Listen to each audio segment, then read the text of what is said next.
English Bible Numbers 34:36. The Lord said to Moses, "Command the Israelites and say to them, when you enter Canaan, the land that will be allotted to you as an inheritance will have these boundaries. Your southern side will include some of the desert of Zin along the border of Edom. On the east, your southern boundary will start from the end of the Salt Sea. Cross south of Scorpion Pass, continue on to Zin and go south of Kadesh Barnea. Then it will go to Hazar Adar and over to Asman, where it will turn, join the Wadi of Egypt and end at the sea. Your western boundary will be the coast of the Great Sea. This will be your boundary on the west. For your northern boundary, run a line from the Great Sea to Mount Hor. And from Mount Hor to Labo Hamath. Then the boundary will go to Zedad. Continue to Ziphron and end at Hazar Enan. This will be your boundary on the north. For your eastern boundary, run a line from Hazar Enan to Shepham. The boundary will go down from Shepham to Riblah on the east side of Ain and continue along the slopes east of the Sea of Kinnereth. Then the boundary will go down along the Jordan and end at the Salt Sea.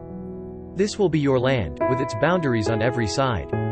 Moses commanded the Israelites, "Assign this land by lot as an inheritance. The Lord has ordered that it be given to the 9.5 tribes. Because the families of the tribe of Reuben, the tribe of Gad and the half-tribe of Manasseh have received their inheritance. These 2.5 tribes have received their inheritance on the east side of the Jordan of Jericho, toward the sunrise." The Lord said to Moses, "These are the names of the men who are to assign the land for you as an inheritance: Eleazar the priest and Joshua son of Nun. And appoint one leader from each tribe to help assign the land. These are their names: Caleb son of Jephunneh, from the tribe of Judah. Shemuel son of Ammihud, from the tribe of Simeon. Eladad son of Kislon, from the tribe of Benjamin. Buki son of Jogli, the leader from the tribe of Dan.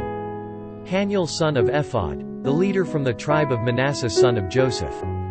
Kemuel son of Shiftan, the leader from the tribe of Ephraim son of Joseph. Elizaphan son of Parnach, the leader from the tribe of Zebulun. Paltiel son of Azan, the leader from the tribe of Issachar. Ahihud son of Shelomi, the leader from the tribe of Asher. Padal son of Ammihud, the leader from the tribe of Naphtali. These are the men the Lord commanded to assign the inheritance to the Israelites in the land of Canaan. Numbers 35. On the plains of Moab by the Jordan across from Jericho, the Lord said to Moses, "Command the Israelites to give the Levites towns to live in from the inheritance the Israelites will possess. And give them pasturelands around the towns. Then they will have towns to live in and pasturelands for their cattle, flocks and all their other livestock. The pasturelands around the towns that you give the Levites will extend out 1,500 feet from the town wall. Outside the town, measure 3,000 feet on the east side, 3,000 on the south side, 3,000 on the west and 3,000 on the north, with the town in the center.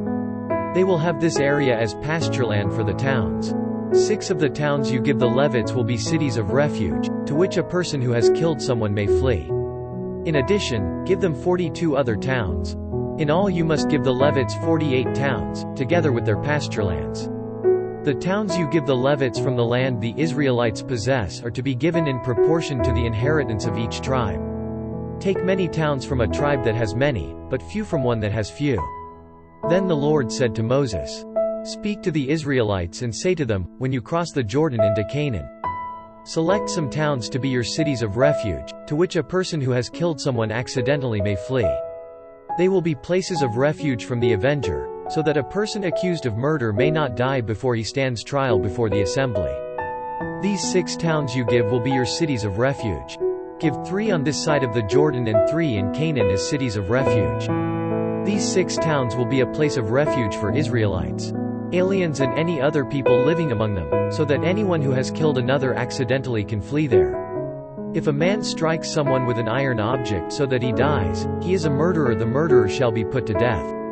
Or if anyone has a stone in his hand that could kill, and he strikes someone so that he dies, he is a murderer, the murderer shall be put to death. Or if anyone has a wooden object in his hand that could kill, and he hits someone so that he dies, he is a murderer, the murderer shall be put to death. The avenger of blood shall put the murderer to death when he meets him, he shall put him to death.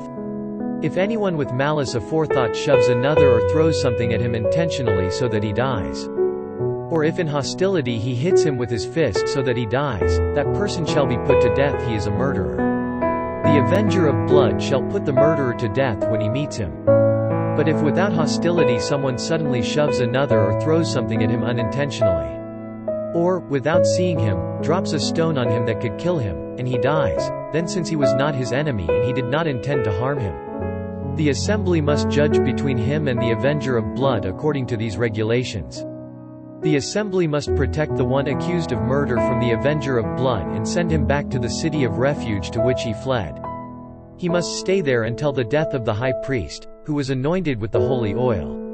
But if the accused ever goes outside the limits of the city of refuge to which he has fled, and the avenger of blood finds him outside the city, the avenger of blood may kill the accused without being guilty of murder.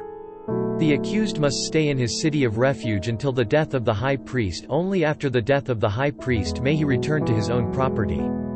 These are to be legal requirements for you throughout the generations to come, wherever you live. Anyone who kills a person is to be put to death as a murderer only on the testimony of witnesses. But no one is to be put to death on the testimony of only one witness. Do not accept a ransom for the life of a murderer, who deserves to die. He must surely be put to death. Do not accept a ransom for anyone who has fled to a city of refuge and so allow him to go back and live on his own land before the death of the high priest. Do not pollute the land where you are.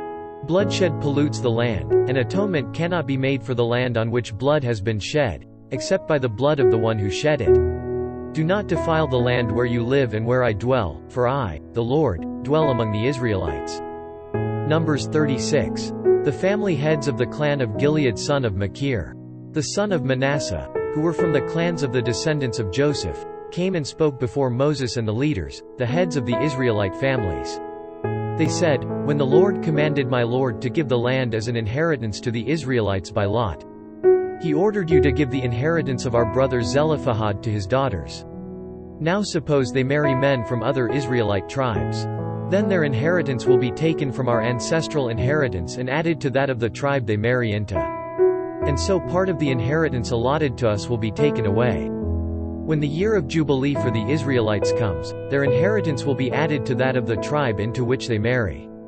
And their property will be taken from the tribal inheritance of our forefathers."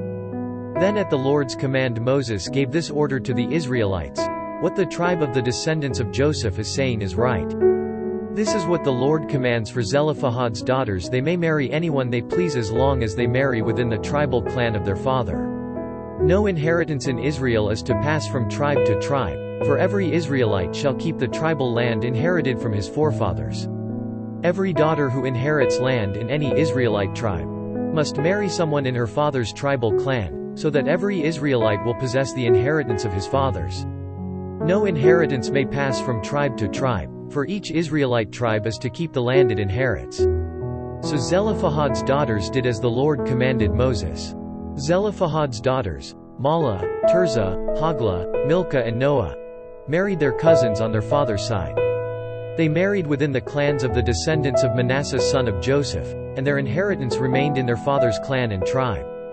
These are the commands and regulations the Lord gave through Moses to the Israelites on the plains of Moab by the Jordan across from Jericho.